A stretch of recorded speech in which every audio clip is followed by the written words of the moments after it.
There are some things you don't forget, no matter how many years pass.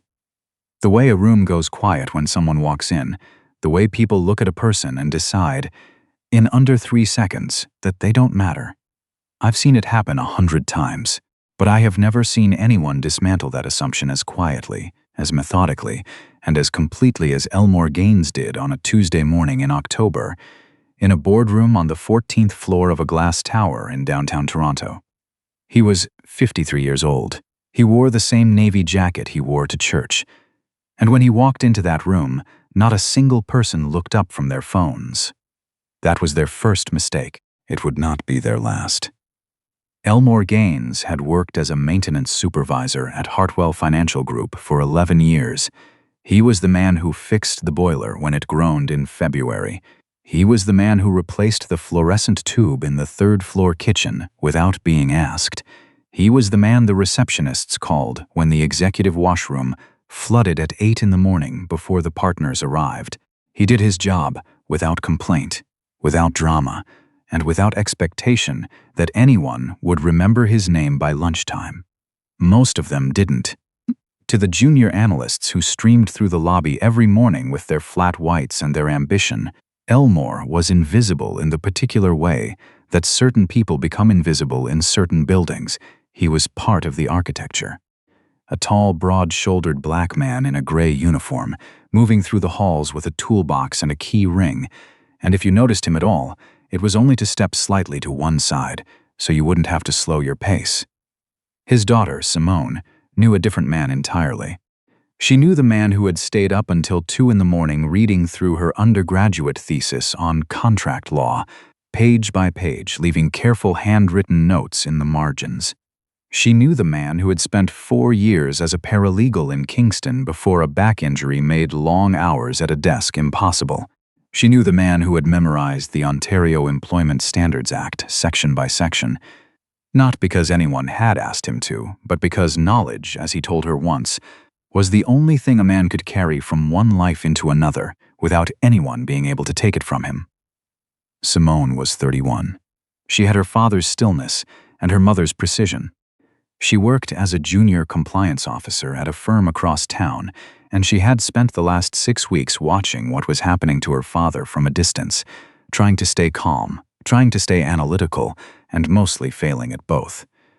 Because what was happening to her father was not an accident. It was not a misunderstanding. It was a decision made by people who had decided he wouldn't fight back. It started in September, the way these things often do, with something small enough to be dismissed. Elmore had been overlooked for a promotion, not unusual in itself. He had been passed over before, and he had noted it quietly and moved on.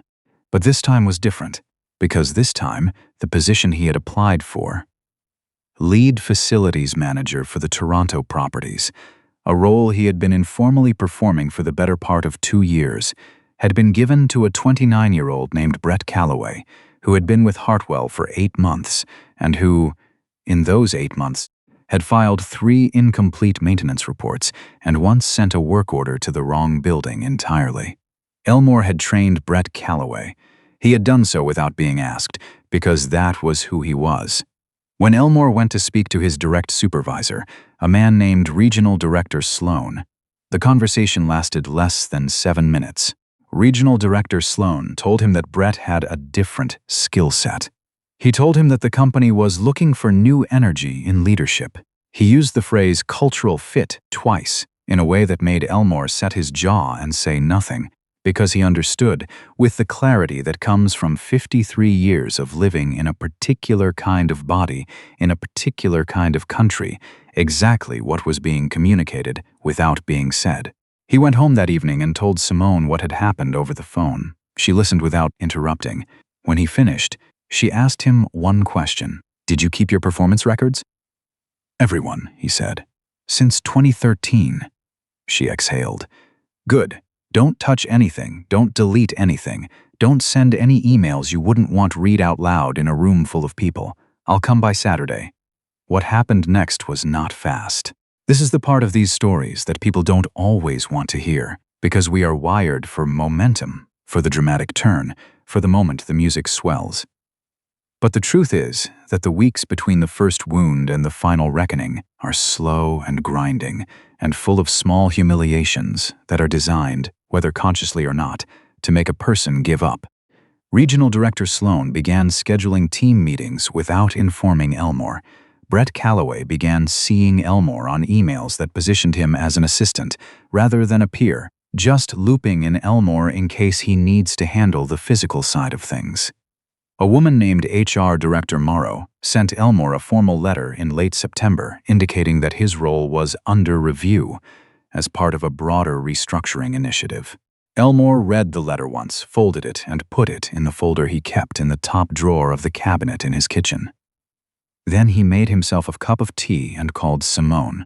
She came that Saturday with her laptop and a legal pad and a look on her face that her father recognized as the same look he himself had worn 30 years ago, when he had sat across from people who thought they could outmaneuver him simply because they had more letters after their names. They worked for 6 hours at the kitchen table. By the end of it, they had documented 11 instances of procedural irregularity in the way the promotion had been handled. They had a timeline of every meeting Elmore had not been informed of, cross-referenced with the dates on his formal performance reviews, every one of which was rated exceeds expectations or above. They had a copy of the internal job posting for the lead facilities manager role, which listed qualifications that Elmore exceeded in every measurable category. And they had something else. Something Simone had found in the third paragraph of Hartwell Financial Group's own internal HR policy document, which was publicly accessible on the company's intranet, and which apparently no one at the director level had read particularly carefully in quite some time. They have a mandatory internal review process, Simone said, turning the laptop toward her father. Before any promotion decision is finalized in a restructuring context, the company is required by its own policy to document evidence that the internal candidate was considered and found deficient. They have to put it in writing. They have to show their reasoning. Elmore looked at the screen for a moment. Then he looked at his daughter. "Did they do that?" "No," she said. "They did not." He was quiet. Then he picked up his tea. "Well," he said, in the tone of a man who has been patient for a very long time and who has just decided he is finished being patient, "let's go tell them that." The HR review meeting was scheduled for a Tuesday morning in October.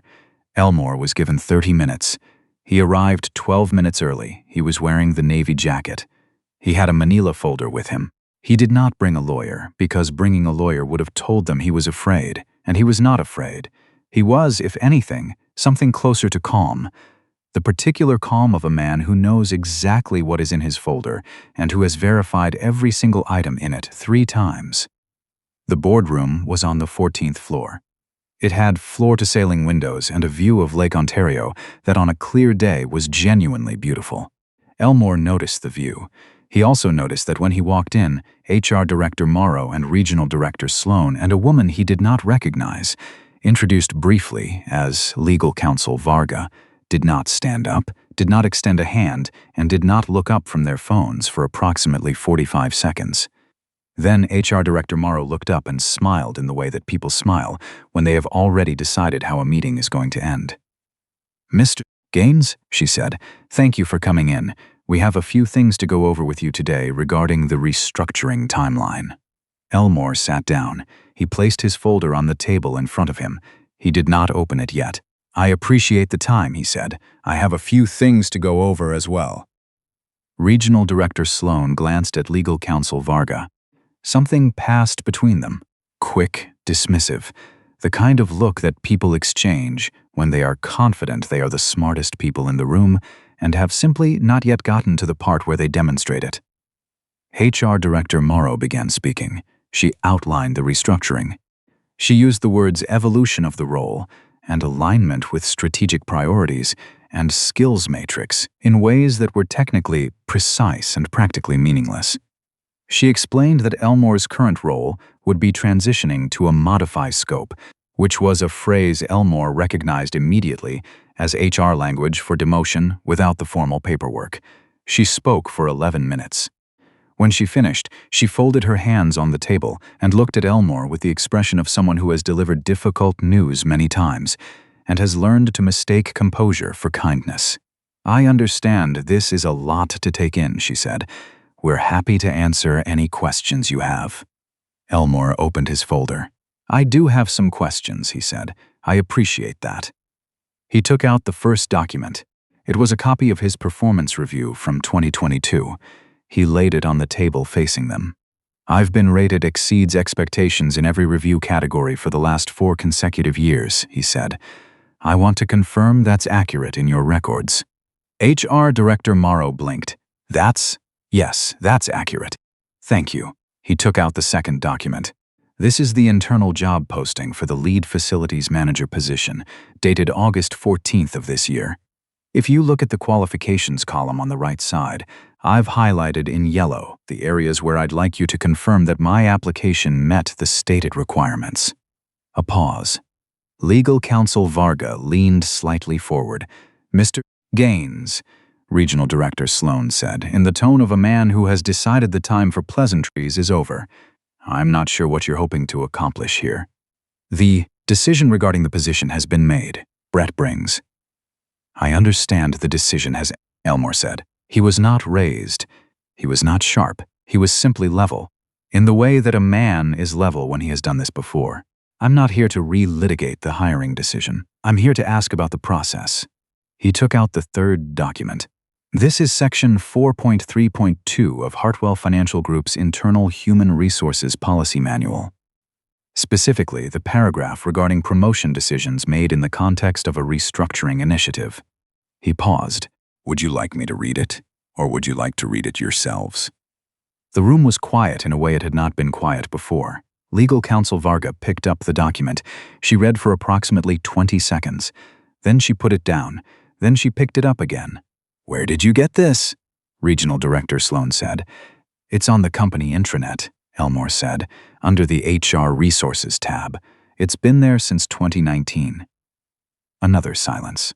"The policy," Elmore continued without particular urgency, "requires that before any promotion decision is finalized during a restructuring period, there must be documented evidence that the internal candidate was evaluated and found to be deficient in at least 2 of the listed competency areas. The documentation is required to be placed in the candidate's file within 14 days of the decision." He looked at HR Director Morrow. "I'd like to see that documentation." HR Director Morrow had stopped smiling. "I'd also like to note," Elmore said, taking out a fourth document, "that 14 days have passed, which means if the documentation doesn't exist, the decision itself is not compliant with your own policy. And I'd like to understand what the remediation process looks like in that case, because I did look through the policy manual, and I found Section 6.1, which outlines the remediation procedure, but I want to make sure I'm reading it correctly." Legal counsel Varga set the document down very carefully. Regional Director Sloan opened his mouth, closed it. HR Director Morrow looked at Legal counsel Varga with an expression that no longer resembled the composed, professional expression she had walked into the room wearing. It resembled, more than anything, the expression of someone who has just realized they are in a meeting they were not prepared for, with a man they fundamentally misread. "Mr. Gaines," Legal counsel Varga said slowly, "could you give us a moment?" "Of course," Elmore said. He folded his hands on the table. "I'm not in any rush." He waited outside in the hall for 19 minutes. He stood by the window at the end of the corridor and looked out at the lake. It was a gray October day, the kind Toronto does with a particular thoroughness. Clouds pressed flat and low over the water, the city going about its business below. He thought about his mother, who had worked as a domestic cleaner in Scarborough for 22 years, and who had told him when he was 12 years old and furious about something he could no longer remember. "Elmore, the only person who can make you small is you. Don't you help them do it." He thought about Simone at the kitchen table with her legal pad. He thought about the way she had looked at the intranet document and said quietly, "Dad, I think I found it." He thought about 11 years of getting the boiler running in February, 11 years of replacing fluorescent tubes, 11 years of being invisible in a way he had chosen to be, partly because it was easier, and partly because he had learned, early on, that underestimation is a resource if you know how to use it. He was still looking at the lake when legal counsel Varga opened the boardroom door and asked him to come back in. What happened in the next 40 minutes was not dramatic in the way that courtroom scenes are dramatic. There was no gavel. There was no applause. There was only the careful, methodical work of 3 people trying to find a position they could live with, and one man who already knew exactly what he was prepared to accept and what he was not. By the end of it, Hartwell Financial Group had agreed to reverse the restructuring decision as it applied to Elmore's role. His position would not be modified. The lead facilities manager title, the one he had applied for, the one he had been performing without the title for 2 years, would be posted again with a formal review process that complied with the policy manual. He would be included in that process. Regional Director Sloan said nothing for the last 20 minutes of the meeting. At the end, he extended his hand. Elmore shook it. He did not say anything unkind. He did not need to. 3 weeks later, Elmore Gaines was formally appointed lead facilities manager for the Hartwell Toronto properties. He received a salary increase of 22%. He received a formal written apology from HR Director Morrow, carefully worded, acknowledging that the process had not followed company policy. Brett Calloway was reassigned to a different role. Elmore did not request this. He was also not upset about it. Simone called him the evening the letter came. "How do you feel?" she asked. He thought about it for a moment. Outside his kitchen window, the October sky was doing its thing, flat and gray and somehow also beautiful if you were patient enough to look. "Tired," he said, "but the good kind." She laughed. "The good kind, the kind where you earned it." He made himself a cup of tea. He sat at the kitchen table where, 6 weeks earlier, they had spent 6 hours with a laptop and a legal pad, and the particular quiet fury of 2 people who refused to believe that the story was over. He opened the folder one more time, not because he needed to, but because he wanted to look at it. All of it. Every performance review. Every email, every highlighted paragraph, every careful note in the margin. 11 years of being invisible. 6 weeks of being very, very visible, and a folder full of paper that turned out to be worth more than anyone in that boardroom had imagined. He closed the folder, he put it in the cabinet, and then, because he was Elmore Gaines, and because this was who he had always been, he washed his cup, turned off the kitchen light, and went to bed. "I want you to sit with something for a moment before you go." Elmore Gaines did not walk into that boardroom with a law degree. He didn't walk in with a lawyer, or a union rep, or a crowd behind him. He walked in with a manila folder and 11 years of quiet, careful attention, and that was enough. Not because the system suddenly became fair, but because he knew it better than the people who ran it. There's something this story makes me think about every time I return to it. How many Elmores are out there right now, sitting across from someone who has already decided the outcome, not knowing that the one thing they need is already accessible, if they just know where to look? How many people have been told, in careful corporate language, that they don't fit, and believed it? He didn't argue. He didn't shout. He read the policy manual, and then he sat down, and he opened his folder, and he let the truth do the work. If this story stayed with you, if it reminded you of someone you know, or something you've lived through, or a fight you're still in the middle of, leave a comment below. Tell us about it. Because these stories matter, and the people in them deserve to be seen. If you're new here, welcome to Whitman Tales. We tell the stories that don't always make the headlines, the ones that happen in boardrooms and hallways and kitchen tables at 2 in the morning. Hit subscribe so you don't miss the next one. And if you know someone who needs to hear this today, send it to them. They'll know why.